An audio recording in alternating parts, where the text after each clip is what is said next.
Yes, हम सर्वप्रथम उपर्युक्त आधार का निपटारा करते हैं कि रिट याचिका उस सीमा तक चलने योग्य नहीं थी जहां तक याचिको अधिनियम की धारा 5(7) के अधीन कुलाध्यक्ष को अभ्यावेदन करने का अनुकल्पिक उपचार प्राप्त था। पाई इस निवेदन पर विचार करने के लिए अधिनियम की धारा 5(7) को उद्धृत करना उपयोगी होगा। पाई पैरा इस धारा के पूर्वगामी उपबंधों पर प्रतिकूल प्रभाव डाले बिना कुलाध्यक्ष विश्वविद्यालय की ऐसी किसी कार्यवाही को बातिल कर सकता है जो इस अधिनियम, परिनियम या अध्यादेश के अनुरूप न हो, लिखित आदेश द्वारा निष्प्रभाव कर सकेगा। पाई पैरा परंतु ऐसा कोई आदेश करने के पहले वह विश्वविद्यालय को इस बात का कारण दर्शित करने के लिए कहेगा कि क्यों ऐसा आदेश न किया जाए, और यदि उचित समय के भीतर कोई कारण दर्शित किया जाता है तो वह उस पर विचार करेगा। पाई पैरा याची की ओर से उसके विद्वान काउंसिल द्वारा यह तर्क दिया गया कि प्रथमतः विज्ञापन का मुद्दा अधिनियम की धारा 5(7) के अर्थांतर्गत कार्यवाही नहीं है। पाई दूसरे रिट याचिका में दावाकृत सारवान अनुतोष आक्षेपित विज्ञापन के अधीन विज्ञापित पदों के लिए कोई चयन न करने का निर्देश देने के लिए है। पाई पैरा यह निवेदन किया गया था कि एकमात्र शक्ति जो अधिनियम की धारा 5(7) के अधीन कुलाध्यक्ष को प्राप्त थी, विश्वविद्यालय के किसी कार्यवाही को बातिल रद्द करना था, और वह विज्ञापन के अनुसरण में चयन न करने के लिए विश्वविद्यालय को निर्देश देते हुए परमादेश का रिट जारी नहीं कर सकता। पाई दूसरी ओर प्रत्यार्थियों के विद्वान काउंसिल ने यह तर्क दिया था कि विज्ञापन का जारी किया जाना विश्वविद्यालय के अध्यादेशों के अधीन विश्वविद्यालय में नियुक्त करने की प्रक्रिया का एक कदम कार्यवाही था, इसलिए यह अधिनियम की धारा 5(7) के अर्थांतर्गत कार्यवाही थी। पाई पैरा इस निमित्त पक्षकारों के विद्वान काउंसिलों द्वारा दी गई दलीलों पर विचार कर लेने पर हमारी यह राय है कि प्रस्तुत मामले के तथ्यों पर रिट याचिका आनुकल्पिक उपचार के अस्तित्व में होने के आधार पर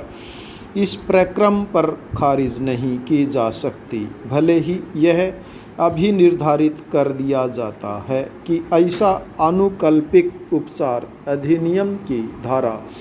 5(7) के अधीन याची को उपलब्ध था। पाई इस संबंध में यह संकेत किया जा सकता है कि प्रत्यार्थियों की ओर से विद्वान काउंसिल द्वारा उद्धृत इस न्यायालय के विनिश्चयों में से किसी भी विनिश्चय में उन रिट याचिकाओं के याचियों ने इस आधार पर इस पद के लिए चयन न करने के लिए विश्वविद्यालय को निर्देश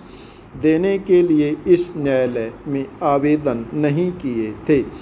और उक्त पद के लिए अवैध रूप से और असद्भावपूर्वक विज्ञापन जारी नहीं किया गया था। पाई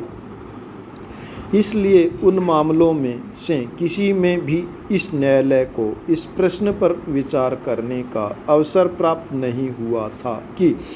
क्या ऐसे प्रक्रम पर जिस प्रक्रम पर प्रस्तुत मामले में रिट याचिका फाइल की गई है, याचिको अधिनियम की धारा 5(7) के अधीन कुलाध्यक्ष को अभ्यावेदन करने का अनुकल्पिक उपचार प्राप्त था। पाई हम प्रस्तुत मामले के तथ्यों पर इस प्रश्न पर विचार करना आवश्यक नहीं समझते कि क्या विज्ञापन का जारी किया जाना अधिनियम की धारा 5(7) के अर्थांतर्गत कार्यवाही होगी, या इस प्रश्न पर विचार करना आवश्यक नहीं समझते हैं कि क्या कुलाध्यक्ष को चयन न करने के लिए चयन समिति को परमादेश जारी करने की शक्ति थी? क्योंकि हमारी राय है कि भले ही कोई आनुकल्पिक उपचार उपलब्ध था, फिर भी रिट याचिका इस आधार पर खारिज नहीं की जा सकती, जबकि इस निमित्त अभिवाक पर पक्षकारों के विद्वान काउंसिल द्वारा किए गए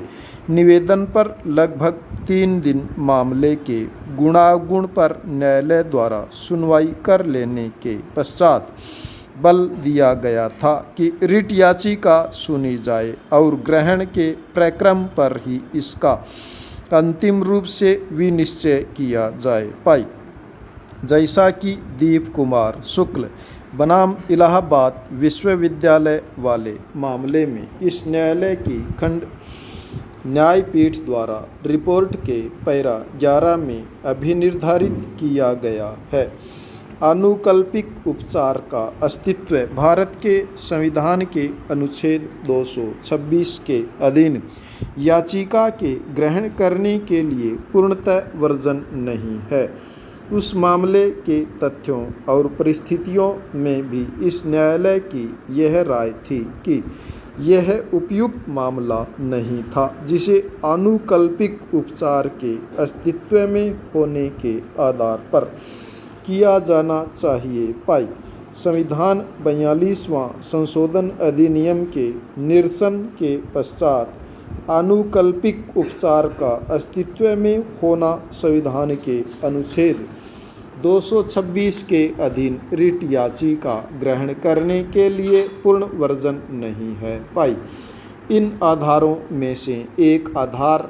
जिस पर रिट याचिका आनुकल्पिक उपचार के अस्तित्व में होने के कारण ग्रहण नहीं की जाती है, पाई यह है कि यदि याची अनुकल्पिक उपचार का अनुसरण करते हुए वैसा ही प्रभावकारी उपचार प्राप्त कर सकता है तो उसे संविधान के अनुच्छेद 226 के अधीन इस न्यायालय के समय का उपभोग करने की अनुमति नहीं दी जानी चाहिए। पाई जब इस रिट याचिका के गुणागुण पर तर्क देते हुए इस न्यायालय का लगभग 3 दिन का समय व्यतीत हो चुका तो इस प्रक्रम पर एकमात्र इस आधार पर रिट याचिका को खारिज करना विवेकाधिकार का सही प्रयोग नहीं होगा। पाई स्टॉप।